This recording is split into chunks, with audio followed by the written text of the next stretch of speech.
política pública que conocemos como competencias ciudadanas en nuestro país.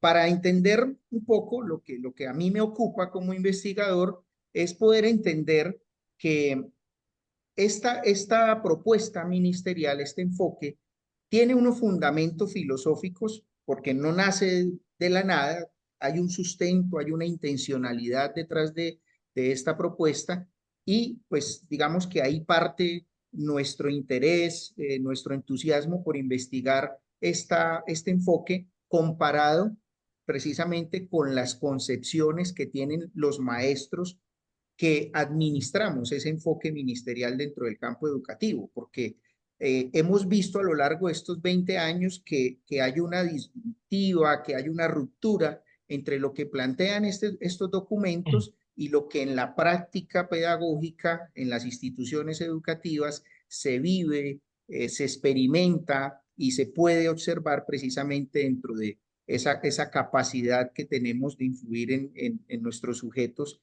e individuos para que más adelante interactúen en una sociedad. Entonces, ¿qué es importante entender? ¿Qué sustenta esta propuesta, este enfoque?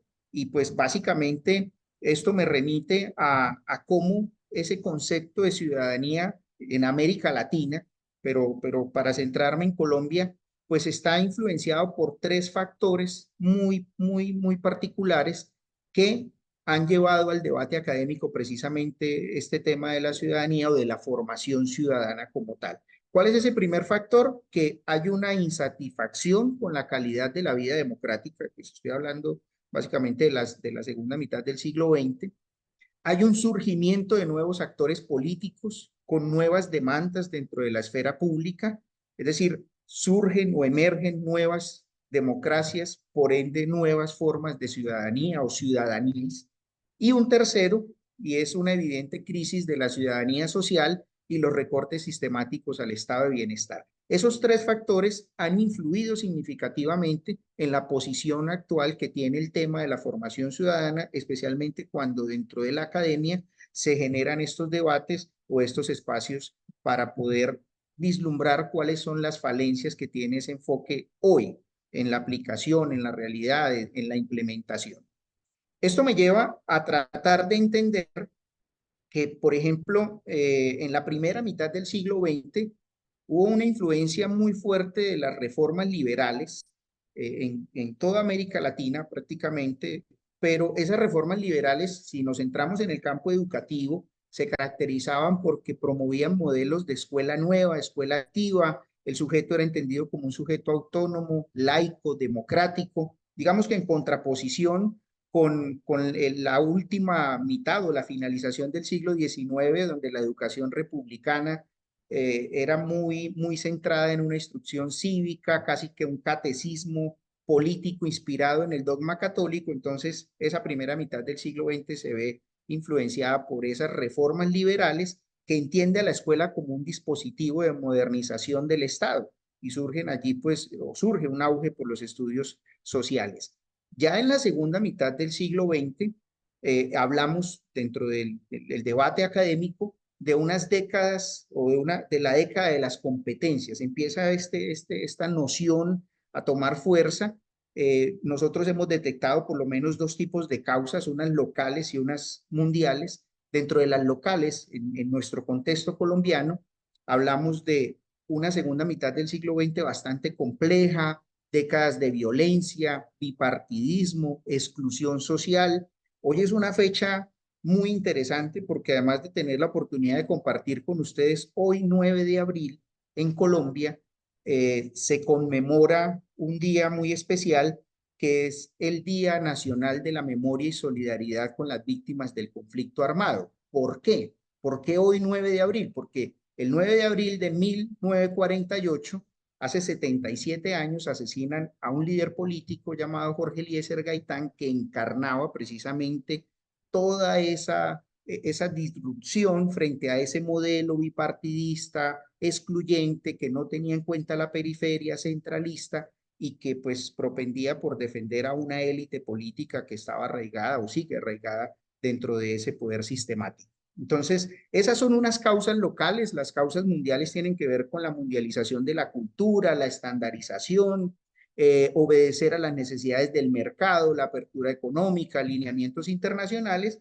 que derivan, para el caso de Colombia, en la década de los 90, en un pragmatismo de enfoque por competencias, un lenguaje, una educación muy ligada a la calidad, al mercado, a la eficiencia económica, a la estandarización, la homogenización y la masificación. ¿Sí? Aquí impera el discurso de las competencias y dentro de ese marco de la década de los 90, principio del siglo XXI, entra esto que estoy contando, que es, para nosotros en ese momento fue un aspecto novedoso, que son las competencias ciudadanas o el enfoque por competencia ciudadana. Fíjese que nominalmente ya es algo que rompe en nuestra psique porque nos lleva a pensar desde ese lenguaje, desde ese discurso hegemónico que se quiso implementar desde este momento. ¿Qué tiene este enfoque como fundamentos filosóficos? Es un enfoque que se centra en tres ámbitos: en la convivencia y paz, en la participación y responsabilidad democrática, busca eso, ¿no? La pluralidad, la identidad y la valoración de las diferencias. Eso puesto así suena maravilloso, pero cuando uno entra a revisar cuál es el sustento, cuál es el fundamento filosófico, cuál es la intencionalidad que hay detrás de esta política pública que fue encargada por el ministerio a unos expertos en este tema, encuentra que estos tres ámbitos se sustentan en una visión moralista de la educación ciudadana que busca integrar habilidades y conocimientos con la formación de actitudes y valores ciudadanos. Y allí es donde ese enfoque se está quedando muy corto frente a las exigencias de la realidad, frente a nuestra contemporaneidad, frente a los surgimientos de las problemáticas sociales, las transformaciones que dan, cómo también cambian de rostro, cómo no es posible hoy encajarlas para poder abordarlas desde un solo enfoque, sino que necesita un multiperspectivismo que nos permita comprender la complejidad de la misma. Este enfoque ha tenido muchas críticas, por supuesto. Yo me quiero centrar en tres. Hay unas críticas o una línea crítica que va desde la noción de ciudadanía, que para algunos autores se basa en una visión idealizada y poco realista de la democracia. Entonces, hay una línea fuerte que les dice a ministerio, a constructores de este enfoque: venga, su enfoque de competencias ciudadanas tiene una visión idealizada y poco realista de la democracia. Entonces eso ya rompe con lo que estamos viendo en los territorios y en el día a día, en la cotidianidad. Ellos, pues, digamos que proponen la urgencia de redefinir estos lineamientos que vienen desde el centro y tratan de irradiar a la periferia, pero nunca tienen ese alcance suficiente. Hay otra línea fuerte que critica el enfoque de competencias como un enfoque que propende por una ciudadanía individualista, centrada en el consenso, más no en el conflicto, y que carece de una teoría crítica social. Esa es otra línea fuerte que le indican como crítica. Y una última que dice que esta formación ciudadana adopta la ideología neoliberal que sigue el modelo de la escuela-empresa y que se ocupa de formar individuos útiles para el mercado laboral, es decir, mano de obra barata pero calificada, en lugar de ciudadanos críticos y activos en la sociedad. ¿Qué tienen en común estas tres líneas críticas del enfoque? Tienen en común que, a pesar de que sus propuestas parecen también muy interesantes, nosotros logramos detectar que se centran en algo esencial, y es que parece que estas líneas críticas, digamos que proponen que con cambiar el modelo basta. Es decir, que bastaría para que la educación ciudadana alentara a las nuevas generaciones a ejercer la ciudadanía de manera crítica y democrática, con cambiar los lineamientos, con cambiar el enfoque para poder generar una ciudadanía, por ejemplo, digital o postdigital, que responda precisamente a lo que hoy plantea la realidad, o una ciudadanía más conectada con la realidad. Es decir, parece que el problema son las características que tiene el enfoque y los lineamientos oficiales que vienen como política pública con respecto a la educación ciudadana por competencias. Nosotros nos preguntamos si bastaría con sustituir ese modelo de formación ciudadana por uno crítico y emancipador, o es necesario hacer o proponer algo más. Entonces, si entendemos, y aquí es donde viene lo que estamos tratando de construir, y hablo en plural porque es una construcción conjunta con la doctora Susana, que es mi directora de tesis, estamos entendiendo que si la escuela es un instrumento de control, de disciplina y de poder, es decir, que si la escuela no es un espacio neutro, no es un espacio donde no se ejerce control, disciplina, poder, donde no se implementan valores en los individuos que se educan, pues probablemente con cambiar el enfoque sea suficiente. Pero si entendemos a la escuela como un instrumento de control, disciplina y poder, hay que entender que dentro o detrás de ese dispositivo de control, disciplina y poder, hay unos elementos que por más que intentemos cambiar el enfoque o los lineamientos, se tienen que abordar, se deben entender desde lo epistemológico para poder tener una noción más amplia del problema y de las posibles alternativas que podamos plantear. ¿Cuáles son esos trasfondos? Algo que Gulnier llama supuestos básicos subyacentes, por ejemplo, ¿sí? Y es cómo nosotros, todos los individuos, los sujetos, por más que lleguemos como maestros con una política pública dada por el Estado para administrar, en este caso, una formación ciudadana, traemos a esa administración, a esa cotidianidad, unos supuestos básicos subyacentes, es decir, unos ideales, unas construcciones culturales, sociales, políticas, económicas, religiosas, que nos han implementado, implantado desde toda nuestra formación, desde niños, a través de otros dispositivos como la familia, la escuela, la iglesia y demás, y todo eso, o con todo eso, cargamos la administración de ese enfoque por competencias para el caso particular, ¿sí? Torres, por ejemplo, nos dice que hace falta una flexibilización de los docentes y que hay unas ideologías hegemónicas económicas, culturales y políticas que también influyen en el maestro cuando intenta abordar estos temas. Entonces uno puede encontrar fácil, por ejemplo, en mi contexto, que dentro de la escuela hay una internalización de conocimientos, de esquemas de pensamiento y acciones que reproducen estructuras sociales existentes, que por lo general provienen, en el contexto más reciente, de unas lógicas del mercado que mediante la violencia simbólica se inculcan disposiciones y actitudes que perpetúan las desigualdades y fomentan la despolitización de los conflictos, que hay una ritualización de las prácticas escolares, entonces que por eso constantemente la escuela está interpelando al sujeto para que esté ordenado, para que respete, para que guarde la compostura, para que sea una persona decente, que represente los valores, los principios, se normalizan este tipo de prácticas escolares, se objetivan, se legitiman y se inculcan, como dice Bourdieu. ¿Qué resulta de todo esto?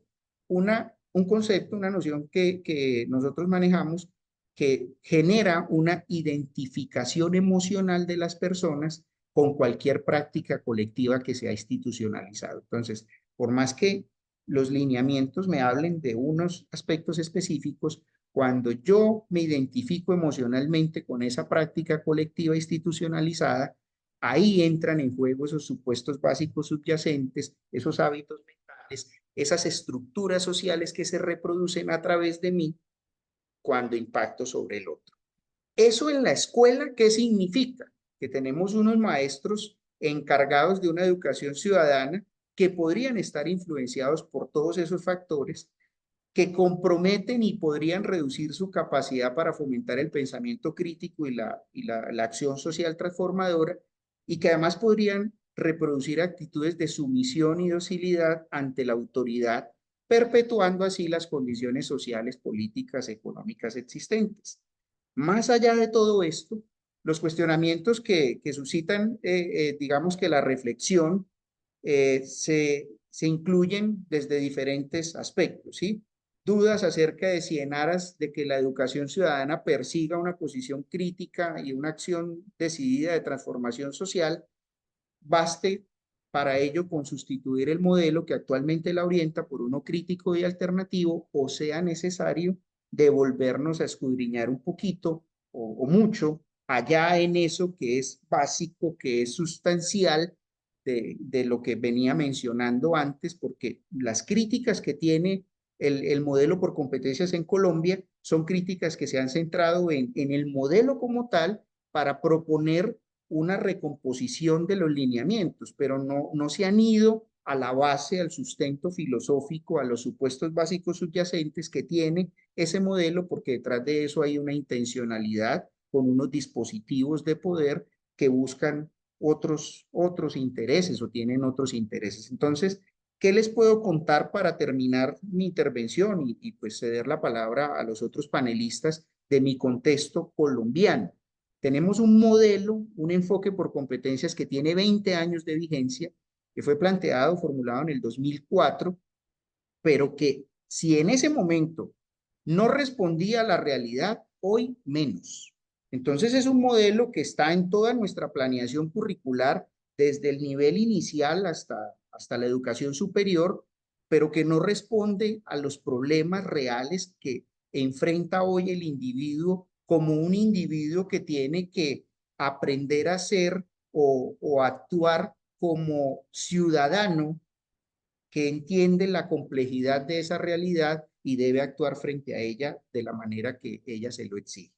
Entonces estamos en eso y digamos que eso era lo que yo quería compartir con ustedes para ponerlo sobre la mesa, para saber si eso mismo pasa en otros contextos o cómo podemos entrar en una discusión epistemológica frente al tema.